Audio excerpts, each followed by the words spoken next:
जय हिंद बच्चों, कविता की पाठशाला में आपका स्वागत है। आज हम अपनी कक्षा में पढ़ाने जा रहे हैं क्रिया। क्रिया का मतलब है करना या होना।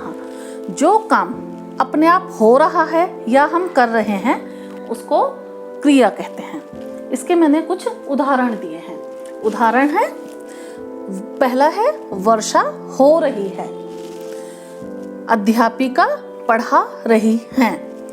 वर्षा हो रही है, ये स्वयं, यह कार्य स्वयं हो रहा है। ठीक है। और अध्यापिका पढ़ा रही हैं, ये क्या है? ये क्रिया की जा रही है। क्रिया की जा रही है।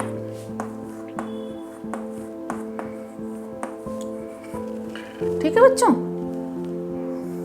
ये जो कार्य है, कार्य क्या? क्रिया। ठीक है।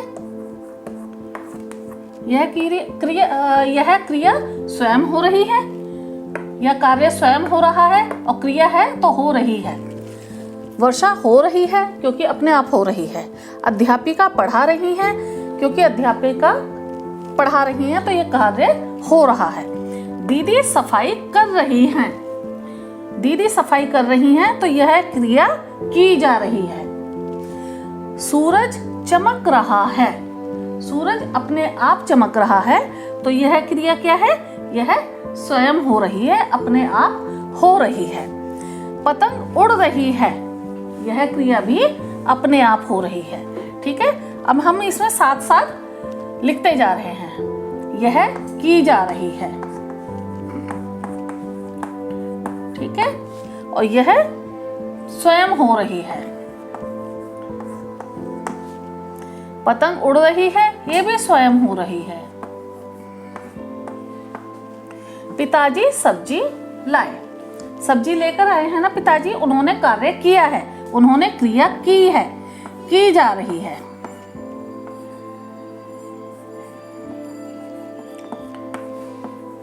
की जा रही है। अब इनसे पता चल गया ना हमें कौन सा तो कार्य स्वयं हो रहा है, अपने आप हो रहा है, और कौन सा कार्य किया जा रहा है। ठीक है। तो हम वही चीज बता रहे हैं, काम का करना और काम का होना।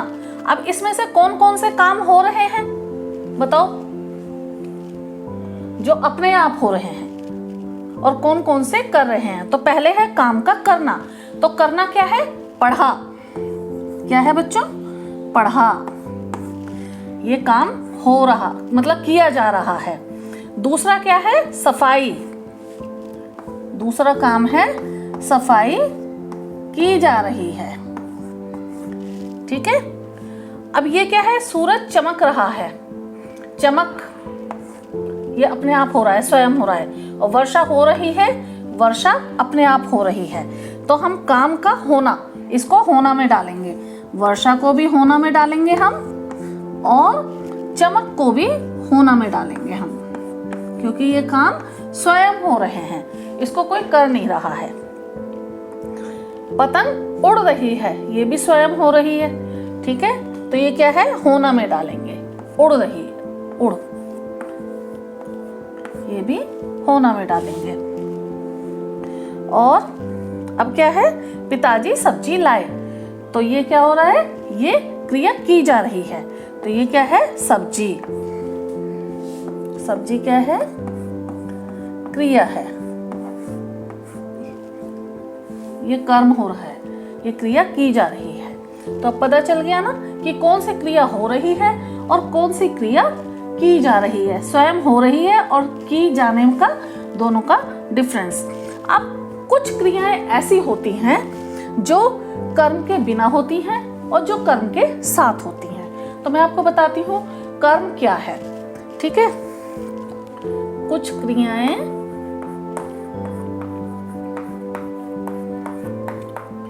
वाक्य में, किसमें? वाक्य में कर्म के साथ होती हैं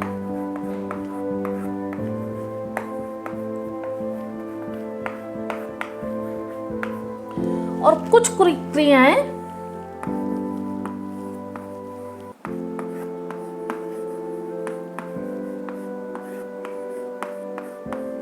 वाक्य में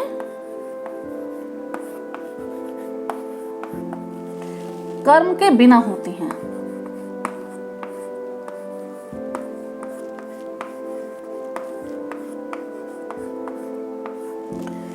अब हम ये क्यों बता रहे हैं कर्म के साथ और कर्म के बिना?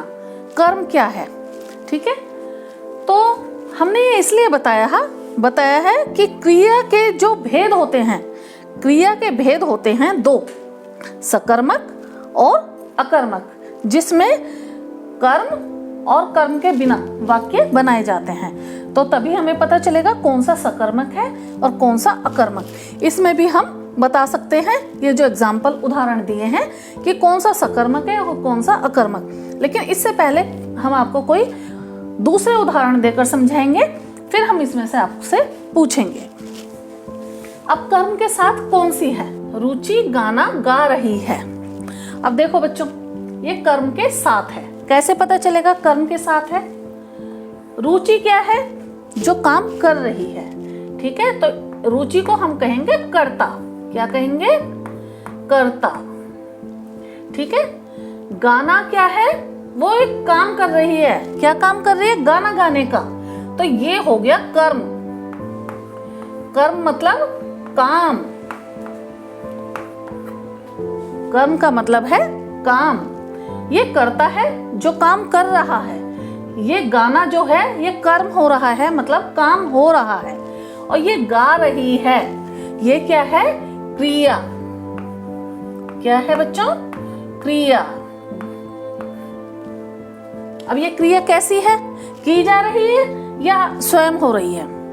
ये क्रिया की जा रही है, क्योंकि रुचि गाना गा रही है, तो इसलिए ये क्रिया की जा रही है, ठीक है? तो कर्ता हो गया रुचि, गाना हो गया कर्म, कर्म मतलब काम, और गा रही है हो गया क्रिया। तो कुछ क्रियाएं वाक्य में कर्म के साथ होती हैं। ये वाक्य जो बना ये बन गया कर्म के साथ। अब हम एक उदाहरण देंगे जो कर्म के बिना होगा। क्या है बच्चों? ये शिवांगी तैर रही है। अब इसमें क्या है? ये क्या है? शिवांगी कर्ता। क्या है ये? कर्ता। और तैर रही है क्या है? क्रिया। क्या है? क्रिया। अब इसमें कर्म कहाँ है? कर्म कहाँ है? नहीं है। सिर्फ इसमें क्रिया हो रही है और कर्ता है, कर्म कुछ नहीं है। अब इनकी पहचान कैसे करोगे? इनकी जो पहचान करोगे वो कैसे करोगे कि ये सकर्मक है या अकर्मक है? ठीक है, इनकी पहचान करने का बहुत ही आसान तरीका है। सबसे पहले है इनका एक प्रश्न बना दो क्या लगाकर। इनका एक प्रश्न बना दो क्या लगाकर। क्या लगा के आप सवाल करोगे, अगर उत्तर आ गया तो वो है सकर्मक, और अगर उत्तर नहीं आया तो वो है अकर्मक। ठीक है, रुचि गाना गा रही है। अब मैं पहचान अगर इसको करती हूं, पहचान, ठीक है, क्या पहचान होगी इसका? क्या वो बनेगा? ठीक है, रुचि क्या कर रही है, इसमें क्या लगा के हो जाएगा कि क्या गा रही है। सिर्फ यही बता दो, क्या गा रही है। ये प्रश्न कर दिया, क्या गा रही है। ठीक है, तो क्या गा रही है? गाना। क्या गा रही है? गाना। ठीक है, इसमें हमें पता चल गया गाना गा रही है। तो ये क्या है? ये है सकर्मक। कौन सी क्रिया हो गई ये? सकर्मक।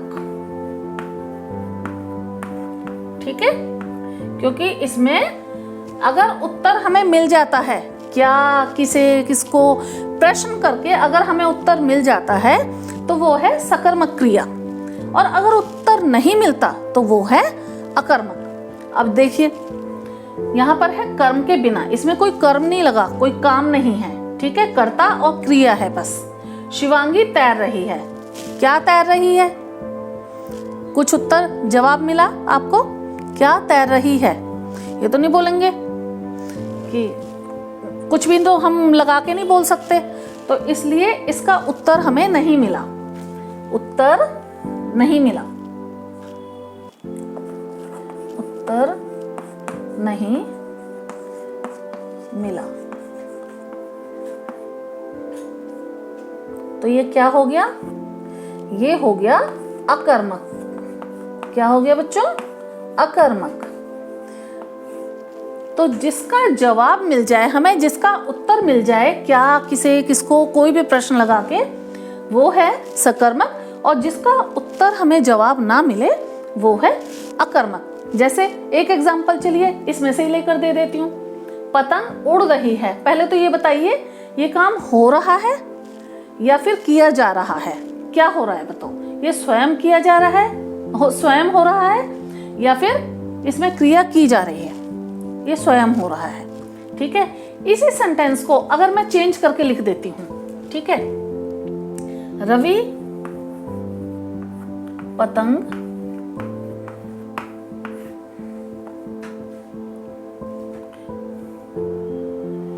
उड़ा रहा है, उड़ा रहा है, या फिर रवि की पतंग उड़ रही है। ठीक है बच्चों, देखो ये है पतंग उड़ रही है, और इसमें है रवि की पतंग उड़ रही है। रवि क्या है? कर्ता, जो काम कर रहा है। ठीक है, पतंग क्या है? कर्म, जो काम हो रहा है। ठीक है, और उड़ रही है क्या है? क्रिया। ठीक है, जो क्रिया की जा रही है। इसमें क्रिया हो नहीं रही है, इसमें क्रिया की जा रही है। क्यों? क्योंकि कर्ता मतलब रवि कर रहा है उस क्रिया को, रवि उस क्रिया को कर रहा है, तो इसलिए इसमें क्रिया की जा रही है। तो क्या होगा? जिसमें क्रिया की जाए, ठीक है, जिसमें पता चल जाए हमें, ठीक है, तो क्या होगा? वो होगा सकर्मक। इसका प्रश्न बना लो आप, तो पता चल जाएगा। इसमें मान लीजिए क्या उड़ रहा है? क्या, मैंने बताया ना, क्या गा रही है, गाना। अब इसमें क्या है? क्या उड़ रही है, क्या उड़ रही है, तो हम बोलेंगे पतंग उड़ रही है। हमें पता है पतंग उड़ रही है। अब ये एग्जाम्पल, ये वाला उदाहरण, पतंग उड़ रही है, ये क्रिया स्वयं हो रही है। ठीक, तो ये हो गया कि रवि की पतंग उड़ रही है। तो कर्ता, कर्म, क्रिया, तीनों चीजें हैं इसमें, कर्ता, कर्म और क्रिया। ठीक है, तो रवि काम कर रहा है, तो इसमें क्रिया की जा रही है। और इसका प्रश्न अगर आप बना देंगे कि क्या उड़ रही है, तो इसका उत्तर क्या आएगा? इसका जवाब होगा पतंग उड़ रही है। तो इसका मतलब ये क्या है? सकर्मक। क्या है बच्चों? सकर्मक। ठीक है, इसका उत्तर सकर्मक है, क्योंकि जब जवाब आ जाए, मिल जाए, तो वो उत्तर होता है सकर्मक, और जिसमें जवाब ना मिले उसका उत्तर होता है अकर्मक। जैसे एक एग्जाम्पल, एक उदाहरण और देती हूँ। वर्षा हो रही है, वर्षा हो रही है। ठीक है, तो ये क्या हो रहा है? इसमें स्वयं कार्य हो रहा है। कैसा हो रहा है? स्वयं क्रिया हो रही है, इसमें कोई की नहीं जा रही है। तो वर्षा क्या है? कर्ता, और हो रही है क्या है? क्रिया। ठीक है, वर्षा करता है और ये हो रही है, क्रिया है, इसमें कोई कर्म नहीं है। तो इसका मतलब क्या है? ये अगर इसमें प्रश्न पूछा जाए, हो रही है, ठीक है, वो तो वर्षा हो रही है, लेकिन कोई कार्य नहीं हो रहा ना, कोई कर्म नहीं है इसमें, तो इसलिए जो है ये अकर्मक है, ये सकर्मक नहीं होगा। जिसका जवाब मिल जाए उसका सकर्मक, और जिसका जवाब ना मिले उसका अकर्मक। जैसे पिताजी सब्जी लाए, तो सब्जी क्या है? कर्म है, ठीक है। पिताजी क्या है? कर्ता है, और लाए क्रिया है। तो ये सब्जी लाए, सब्जी क्या है? एक कर्म है, तो इसलिए ये सकर्मक होगा। एक उदाहरण है, माँ ने तरुण को बुलाया, तो माँ क्या है? कर्ता है। तरुण क्या है? तरुण को बुलाया है। तरुण कर्म हो गया और क्रिया क्या हो गई? बुलाना। तो आपको समझ आया बच्चों सकर्मक और अकर्मक में अंतर, और कौन सी क्रिया हो रही है और कौन सी क्रिया की जा रही है, इन दोनों में फर्क। आपको अगर मेरी ये वीडियो पसंद आई हो तो लाइक और शेयर जरूर कीजिए, और अगर आपको कोई भी प्रॉब्लम है तो कमेंट बॉक्स में जरूर लिखिए, और मेरे चैनल को सब्सक्राइब करना ना भूलें। Thank you.